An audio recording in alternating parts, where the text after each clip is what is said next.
CBSE दशम श्रेणी board परीक्षा रे द न्यू यूरो स्कूल रो छात्र छात्री माने अत्यंत भल प्रदर्शन करिसेंती। स्कूल पक्षरु मोट 32 जन छात्र छात्री परीक्षा दैथिबा बेले सेथिरु 27 जन प्रथम श्रेणी रे उत्तीर्ण होइछंती। एही सफलता को नै स्कूल पक्षरु एक नियारा ढंगरे संवर्धना कार्यक्रम रो आयोजन करा जायतिला। स्कूल रो अध्यक्ष मुख्य पृष्ठपोषक प्रिंसिपाल एवं एकाडेमी निर्देशक प्रथमे छात्र छात्री मानकु मिठा खुआई खुशी व्यक्त करथिले। सेमाने केक काटी छात्र छात्री मानकु उत्साहित करबा सहित प्रत्येकंकु पुष्प गुच्छ और ट्रॉफी प्रदान करी संवर्धित करथिले। एही अवसर रे छात्र छात्री अभिभावक और शिक्षकंकु मध्य स्कूल पक्षरु सम्मानित करा जायतिला। कृति छात्र छात्री एवं सेमानक अभिभावक माने स्कूल रो परिचालना शिक्षक मानकर गुणात्मक शिक्षादान एवं निज परिश्रम को एभली सफलतार श्रेय दैछंती। परिवार रो सदस्य और गुरुजनक आशीर्वाद मध्य एक प्रेरणार उत्स बोली सेमाने कहिसंती।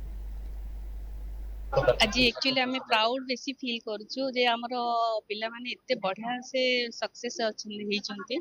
आउट ऑफ 32 रो मिनिमम आपन 27 दा 28 जन फर्स्ट क्लास होचंदी। That too first class means 80% 90% एई टाइप रो होचंदी। तो एते खुशी लागुची माने आमे निजको माने भाबी पारिलुनी कि ए पिला ने एमिति एक्सपेक्टेशन रु भी बहुत अधिक करचंदी।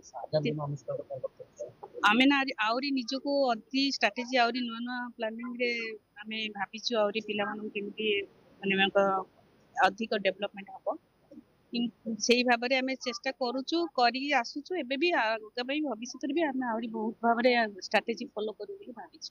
हां, बहुत खुशी रो दिन आज हम पई 26 27 एकेडमिक सेशन रे हमरो 32 स्टूडेंट्स देथिले एग्जाम। टोटल हम स्कूल हेगिरी मात्र 7 वर्ष हेची 32 स्टूडेंट देथिले तारे पांचटा ना छटा आनचंदी अबव 90%।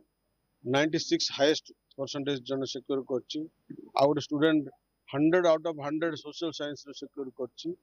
आउ बहुत स्टूडेंट 80 टू 90 भीतर रखछंदी। तो ऑलमोस्ट ऑल फर्स्ट क्लास समस्त हेछन। आउ विगत वर्ष भी 25 26 एकेडमिक सेशन रे भी रिजल्ट भल थिला, किंतु ता वर्ष टू ए वर्ष आउरी अधिक गुड परफॉर्मेंस स्टूडेंट माने करछंदी। आउ छात्र छात्री मानकर चेष्टा हम शिक्षक मानकर अहरह संग्राम छात्र मानक सहित विभिन्न समय विभिन्न टॉपिक उपर आलोचना डाउट क्लियरेंस बारंबार सहित एग्जाम करिया चैप्टर सरले एग्जाम विभिन्न पद्धति आम फॉलो करू। से पद्धति रे पिलानकर उन्नति हेची।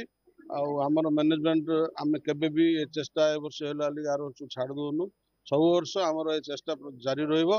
छात्र छात्री को केमिति भल बाहरी आम छत्रपुर अंचल रे से दिगरे आमर अनवरत चेष्टा जारी रहिबो। मो ना देवप्रकाश नंदी। मु होची 10म श्रेणी छात्र। वर्तमान मु मोर बोर्ड एग्जाम पास आउट हेची एवं मोर बोर्ड एग्जाम रो परसेंटेज होची 96.4 94.6 सॉरी 94.6।